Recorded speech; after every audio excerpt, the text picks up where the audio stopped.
아주 오래전에 미국의 전 매스컴을 경악하게 한 사건이 있었습니다. 중앙아메리카 적도 국가인 에콰도르 쿠라이라이 밀림 지역에서 5구의 시체가 발견된 사건이었습니다. 그들의 몸은 수십 군데 창에 찔렸고 예리한 흉기로 난자당한 얼굴은 형체를 알아볼 수 없을 정도로 처참했습니다. 목과 팔과 다리는 잘려진 채 강변에 아무렇게나 버려져 있었습니다. 그런데 사람들의 마음을 더 안타깝게 했던 것은 이 5명의 젊은이들의 신분 때문이었습니다. 이 5명은 휘튼 대학 수석 졸업자, 백만장자의 아들, 5개 국어에 능통한 워싱턴 대학의 언어학 박사, 매사추세츠 대학 졸업자, 예일 대학 출신 대통령 경호원이었습니다. 이들이 왜 이곳에서 죽어야 했는지 나중에 그 이유가 밝혀졌습니다.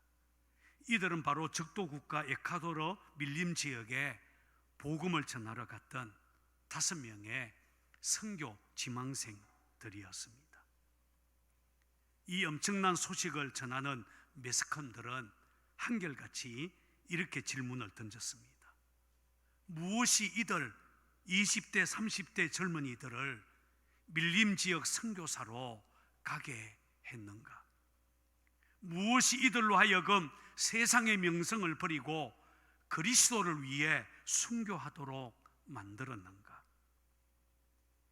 도대체 예수 그리스도는 누구신가?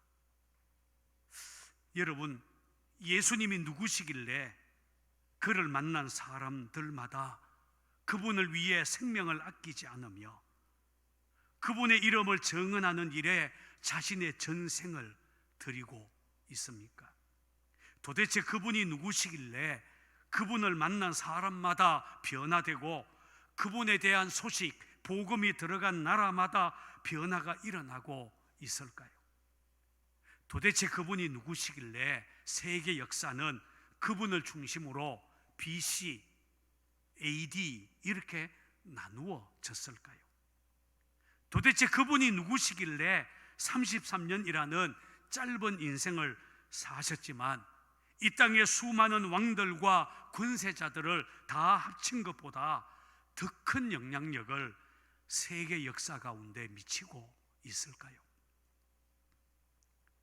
오늘 우리가 읽은 본문 말씀은 이런 질문들에 대해 답을 주고 있습니다.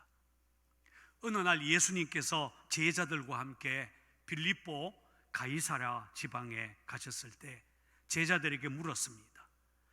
사람들이 나를 누구라고 하느냐? 당시 사람들이 예수님을 어떻게 생각하는지에 대해 물어보신 거죠. 그러자 제자들이 앞을 다투어서 자신들이 들은 이야기를 털어놓습니다. 어떤 사람은 죽은 세례 요한이 다시 나타났다고 말합니다. 어떤 사람은 기적과 능력을 행한 엘리야가 돌아왔다, 다시 왔다라고 말합니다. 또 어떤 사람은 에레미야와 같은 예언자 중에 하나라고 합니다. 다 각자가 들은 대로 말했습니다. 제자들의 대답을 한참 듣고 있던 주님은 다시 물었습니다. 그러면 너희는 나를 누구라고 하느냐? 사실 이 질문이 바로 예수님이 진짜 묻고 싶었던 것이죠. 여러 사람들이 하는 이야기에는 주님이 듣고 싶은 답이 나오지 않았다는 말입니다. 사람들이 예수님에 대해서 이러쿵저러쿵 말하고 있지만 그들은 예수님을 제대로 알고 있는 것이 아니었습니다. 그러나 제자들은 다르지 않겠습니까? 제자들은 지금까지 예수님을 따라다니면서 가장 가까운 거리에서 예수님을 지켜본 사람들이 아닙니까? 오병이어의 기적을 행할 때에도, 가버나움 회당장 야이로의 죽은 딸을 살릴 때에도, 갈릴리 호수의 풍랑을 잠잠하게 할 때에도 그들은 그 현장에 같이 있었던 사람들이었습니다. 그런 제자들에게 주님은 너희는 나를 누구라 하느냐라고 물었습니다. 어쩌면 이 질문은 오늘 저와 여러분들을 향한 것일 수도 있습니다. 왜냐하면 우리는 제자들과 비슷합니다. 오랫동안 신앙생활을 하고 있고 또 그동안 얼마나 많은 설교를 들었습니까? 이런 저와 여러분들을 향해 너희는 나를 누구라 하느냐라고 만약에 주님이 물으신다면 여러분은 어떻게 대답하시겠습니까? 그때 제자 중에 하나인 베드로가 이렇게 대답을 했습니다. 주는 그리스도이시요 살아계신 하나님의 아들이시니이다. 자, 한번 따라해 볼까요? 주는 그리스도이십니다. 살아계신 하나님의 아들이십니다. 베드로는 예수님에 대해서 세례 요한과 같은 그런 위대한 스승 정도가 아니고, 그리고 엘리야처럼 단순히 능력을 행하신 분, 그런 분도 아니고, 에르미야 같은 예언자 중에 하나가 아니라 하나님이 이 땅에 보낸 그리스도요 살아계신 하나님의 아들이시다, 이렇게 고백을 한 것입니다. 그런데 우리말 성경에는 이 베드로의 고백 중에서 정관사 하나가 빠져 있습니다. 헬라어 원문에는 그리스도라는 말 앞에 정관사 호라고 하는 단어가 있고, 아들이라고 하는 히오스, 아들이라는 단어 앞에 호라고 하는 정관사가 붙어 있어요. 수에이 호 크리스토스, 이렇게 되어 있습니다. 당신은, 주님은 바로 그 그리스도이십니다, 이렇게 고백을 했다는 것입니다. 그라고 하는 정관사는 지금까지 이스라엘 백성들이 그렇게 기다리고 기다렸던 바로 그 그리스도다 라는 말입니다. 우리가 알고 있다시피 구약 성경은 모세의 글과 시편, 예언서는 오실 메시아에 대한 수많은 예언들이 나옵니다. 그런데 베드로가 주는 그리스도이십니다 라고 말할 때의 이 고백이 예수님이 바로 그렇게 예언된 그 그리스도, 그 하나님의 아들이라고 고백을 했다는 것입니다. 또 여기서 우리가 주목할 것은 하나님의 아들이라는 말입니다. 그리스도라는 말이 인간 예수님의 사역과 바로 예수님의 인성에 대해서 말하고 있다면, 하나님의 아들이라는 말은 예수님의 신성을 강조하는 것입니다. 원래 히브리 사상에서는 아버지와 아들은 그 본질이 같다, 이렇게 봅니다. 따라서 예수님이 하나님의 아들이시다라는 말은 예수님은 하나님으로부터 이 땅에 보냄을 받은 분이시고 하나님과 동일한 분이시다 라고 하는 고백이 포함되어 있습니다. 그러므로 여러분, 베드로의 고백, 주는 그리스도이십니다, 하나님의 아들이십니다 라는 이 고백이야말로 구약 성경이 말하는 핵심 메시지요, 우리 기독교 신앙에서 가장 중요한 신조, 곧 신앙 고백이다 라고 말할 수 있습니다. 주님은 이것을 이 땅에서 정언하라고 주님의 교회를 이 세상 한가운데 세우셨습니다. 본문을 보면 베드로가 이렇게 기가 막힌 고백을 하자 예수님은 너무 기뻐하면서, 봐 요나 시모나, 내가 복이 있도다. 이를 내게 알게 아니는 혈육이 아니요 하늘에 계신 내 아버지시니라 라고 칭찬하셨습니다. 베드로가 예수님을 그리스도라고 하나님의 아들이라고 고백한 것은 누구에게서 들은 것이나 배운 것이 아니라 하늘 아버지께서 베드로에게 알려주신 것, 베드로에게 계시하신 것이다 라는 뜻입니다. 그렇습니다. 예수님을 그리스도라고 고백할 수 있는 것은 성령님이 깨우쳐 주셔야만 할 수 있는 믿음의 고백입니다. 그래서 예수님을 그리스도로 하나님의 아들로 알고 고백하고 믿는 자들은 참으로 하나님의 복받은 자가 분명합니다. 여러분들은 예수님을 그리스도요 하나님의 아들로 믿고 있습니까? 그렇다면 복받은 사람입니다. 그러나 어떤 사람은 10년, 20년 교회를 다녔으면서도 예수님을 그리스도로 하나님의 아들로 믿지 못하는 사람이 있습니다. 왜 그럴까요? 그것은 이성적인 추구가 빈약해서가 아닙니다. 성령님께서 깨우쳐 주지 않았기 때문입니다.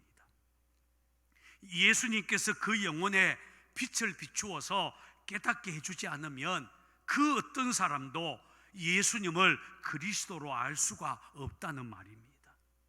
그래서 사도 바울은 고린도전서 12장 3절에서 성령이 아니고서는 누구든지 예수를 주시라 할 수 없느니라 그렇게 말했습니다. 자, 그렇다면 여러분, 그리스도라고 하는 말의 뜻이 무슨 뜻일까요?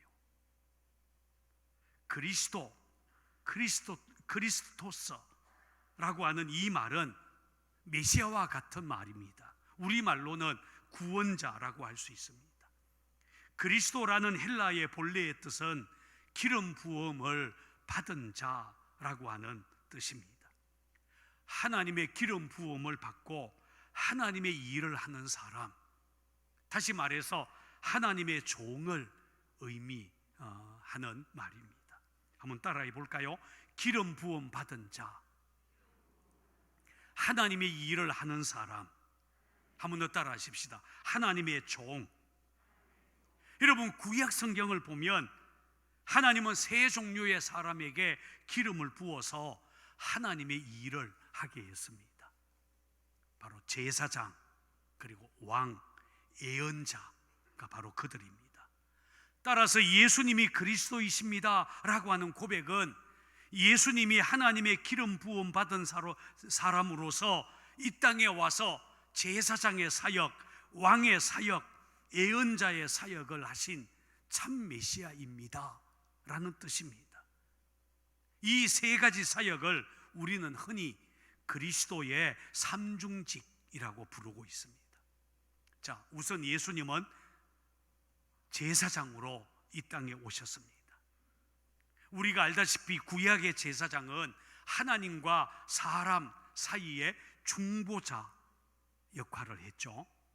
사람들이 죄를 짓고 그 죄를 가지고 제사장을 찾아오면 제사장은 그 사람 대신 하나님 앞에 나가서 소나 양과 염소의 피를 제단에 뿌리고 그들의 죄를 속죄했습니다. 문제는 이렇게 짐승의 피를 뿌리는 제사로는 인간의 죄를 완전히 해결할 수가 없다는 것입니다. 그래서 예수님이 그리스도로 이 땅에 와야 했습니다. 다시 말해서 예수님은 대제사장으로 이 땅에 와서 짐승의 피가 아니라 자신의 피로 영원한 제사를 드림으로 인간의 모든 죄를 단번에 해결하셨다는 말입니다. 그러므로 주는 그리스도이십니다 라는 베드로의 고백은 예수님이 대제사장으로 우리 인간의 모든 죄를 다 해결하셨습니다 이 말입니다. 이 말을 오늘 우리에게 익숙한 말로 바꾸면 이런 말입니다. 예수님이 우리의 구원자이십니다. 우리를 죄에서 구원하셨고 인생의 고통과 모든 질병에서 건져내신 분, 인생 모든 문제의 해결자입니다. 할렐루야. 바로 이 고백입니다. 두 번째, 예수님을 그리스도라고 고백한 것은 예수님이 왕이십니다 라는 뜻입니다. 하나님은 구약의 왕들에게 기름을 부어서 하나님의 일을 하게 했습니다. 왕들은 힘과 권세를 가지고 원수들을 멸하고 그 나라, 하나님이 주신 영토 그 나라를 확장해 나갔습니다.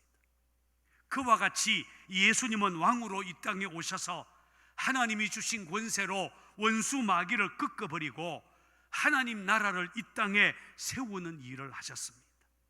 그래서 성경은 하나님의 아들이 나타나신 것은 마귀의 일을 멸하려 하심이니라 라고 하셨습니다. 어느 날 예수님께서 가버나움 회당에 들어가셨을 때 귀신 들린 사람이 예수님을 보는 순간, 나사렛 예수여, 우리가 당신과 무슨 상관이 있나이까? 우리를 멸하려 왔나이까? 나는 당신이 누구인 줄 아노니 하나님의 거룩한 자이시니이다. 그렇게 소리쳤습니다. 무슨 말입니까? 예수님은 왕의 권세를 가지고 저와 여러분들을 악한 마귀의 손에서 건져내어 하나님 나라의 백성, 천국 백성이 되게 하셨다는 것입니다. 그렇습니다. 예수님은 구원자이시며 동시에 우리의 왕이시며 우리의 주님이십니다. 세 번째, 예수님은 예언자로 이 땅에 오셨습니다. 구약 성경에 보면 하나님은 예언자들에게 기름을 부어서 하나님의 일을 하게 했습니다. 예언자는 하나님의 말씀과 그분의 뜻을 백성들에게 전했지요. 그들은 이것이 하나님의 말씀입니다, 하나님의 말씀이 내게 임하여, 이렇게 말하면서 하나님의 뜻을 선포했습니다. 그리고 이스라엘 백성들을 하나님께로 이끌었습니다. 예수님이 그리스도로 이 땅에 오셨다라는 말은 이 땅에 와서 이런 예언자의 사역을 하셨다는 말입니다. 예수님은 이 땅에 오셔서 하나님의 말씀을 선포하셨고 하나님 만나는 길, 하늘의 생명, 하나님의 생명, 진리가 되어 주셨습니다.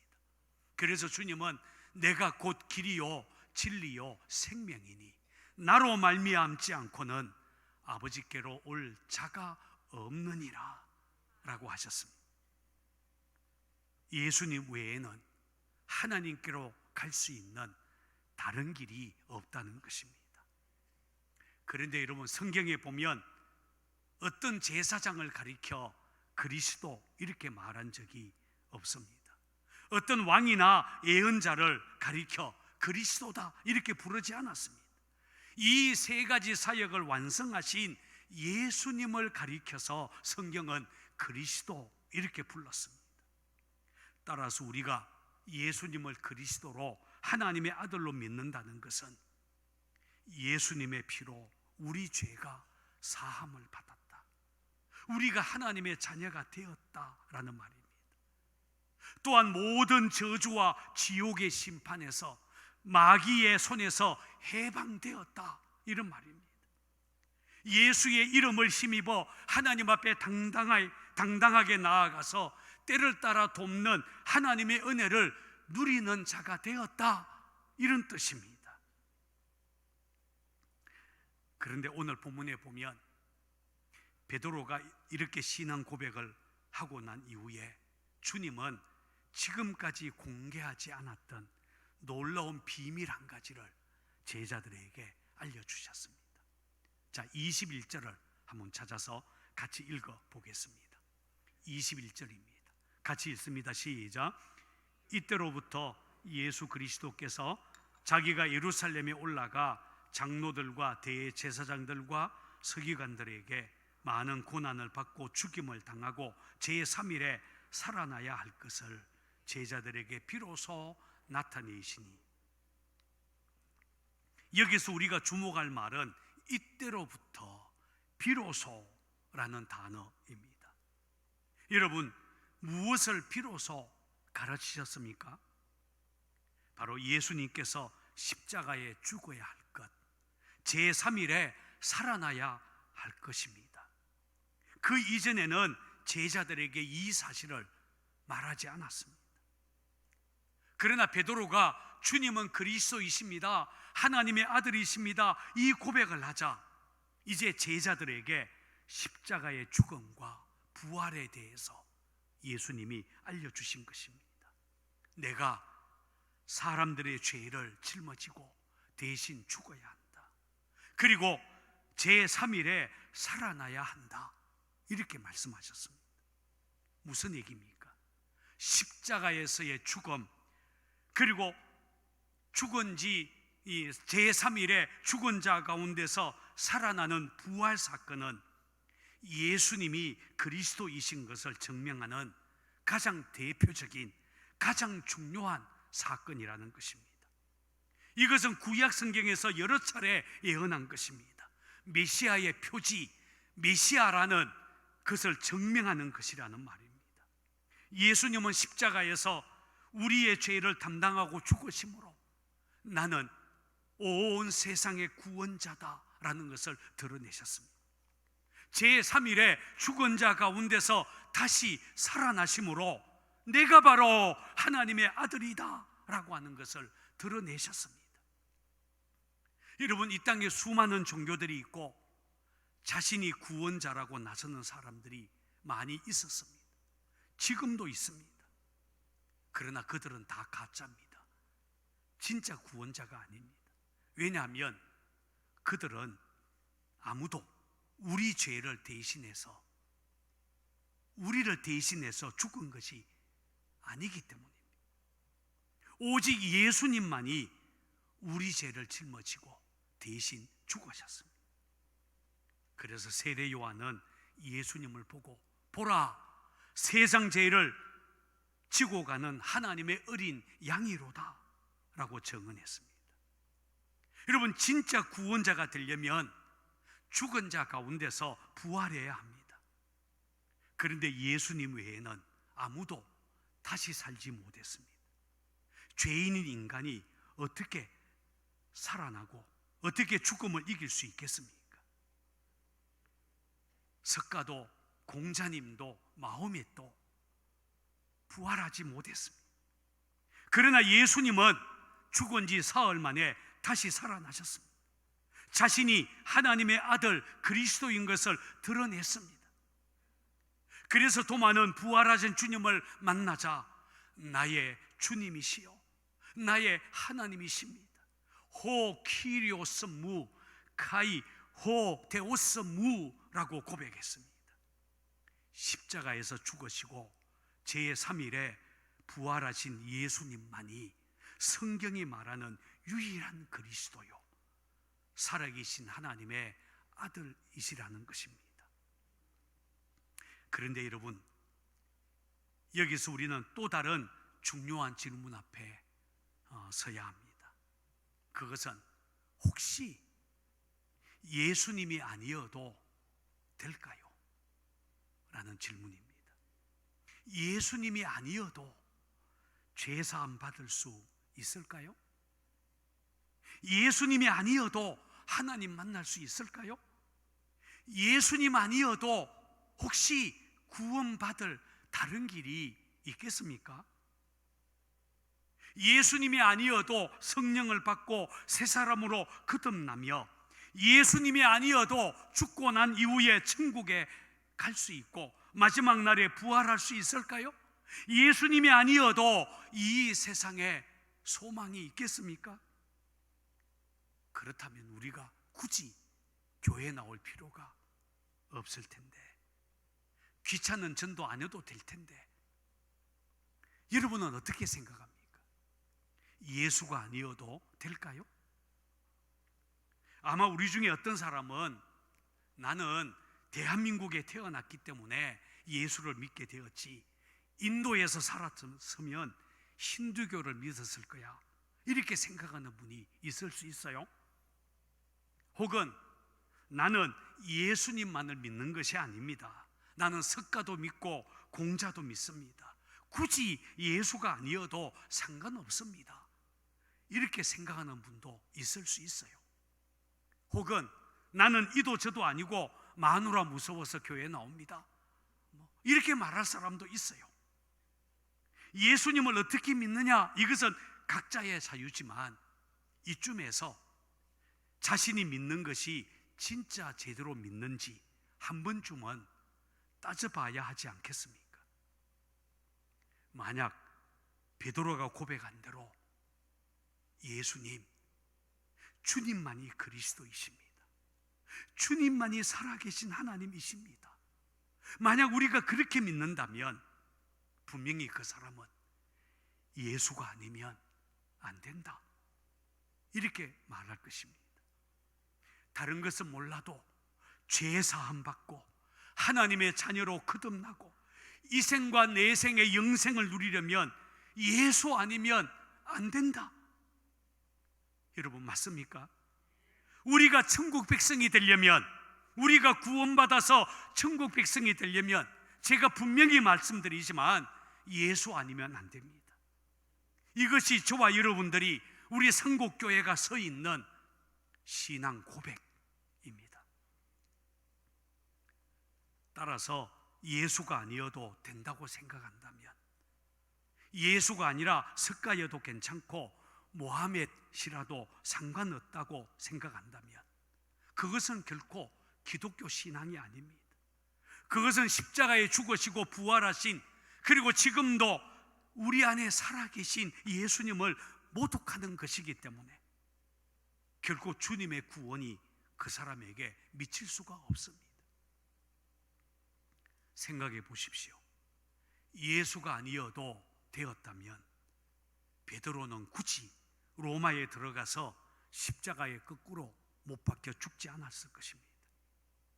예수가 아니어도 되었다면 사도 바울이 동족의 미움을 받으면서까지 이방 여러 도시를 다니면서 복음을 전할 필요가 뭐가 있었겠습니까?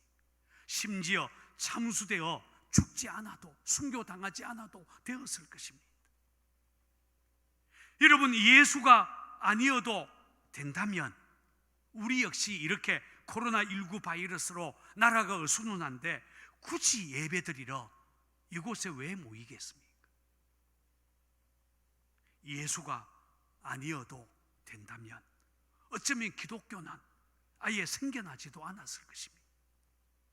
그러나 여러분, 베드로의 고백이 진실이라면, 예수님이 그리스도요 살아계신 하나님의 아들이 맞다면 우리는 우리의 모든 것을 걸고, 심지어 우리의 생명까지 걸고 이 믿음을 결코 포기해서는 안 되며 믿음을 지켜야 될 것입니다.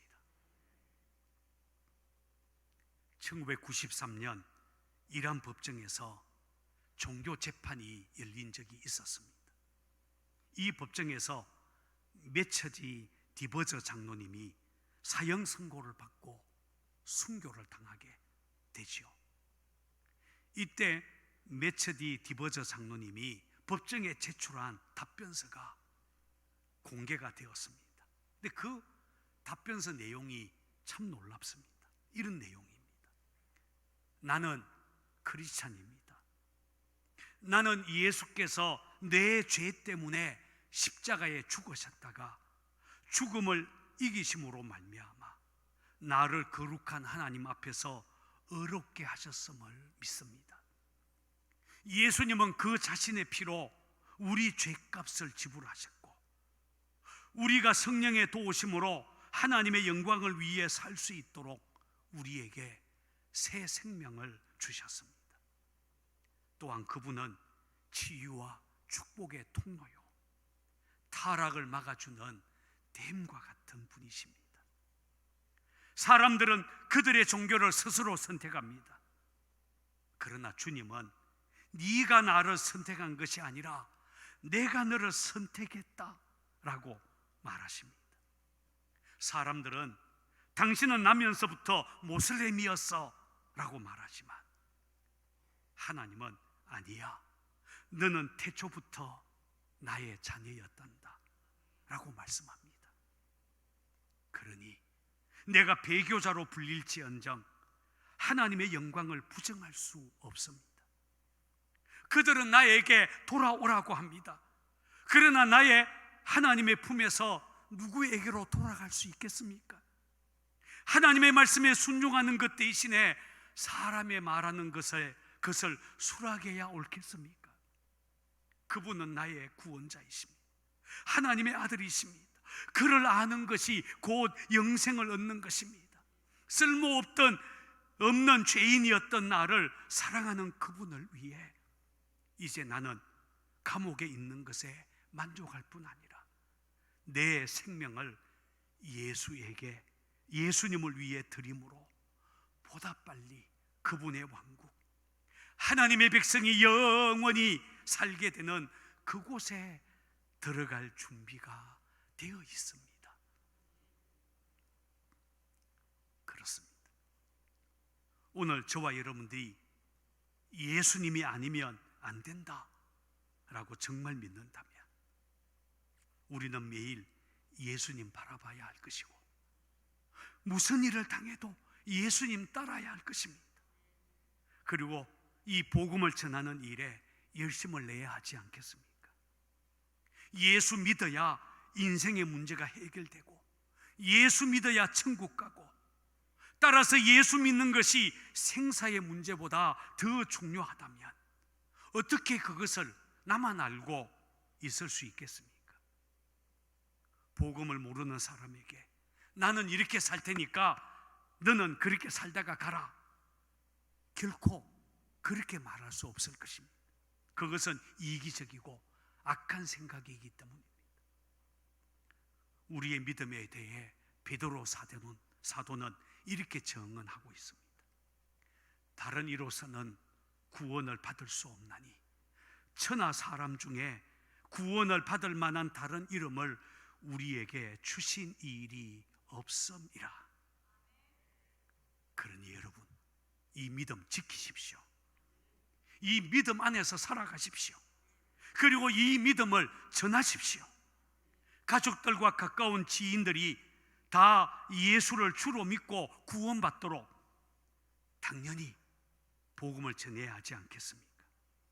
그것이야말로 가장 고귀한 일이요, 가장 값진 영혼을 구원하는 일이기 때문입니다.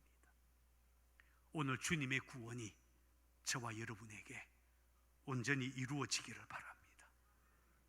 저와 여러분을 통해 영혼 구원의 역사가 끊임없이 이어지기를 바랍니다. 하나님의 은혜와 축복이 우리 상곡교회 모든 성도들과 함께 할 줄 믿습니다. 기도하겠습니다.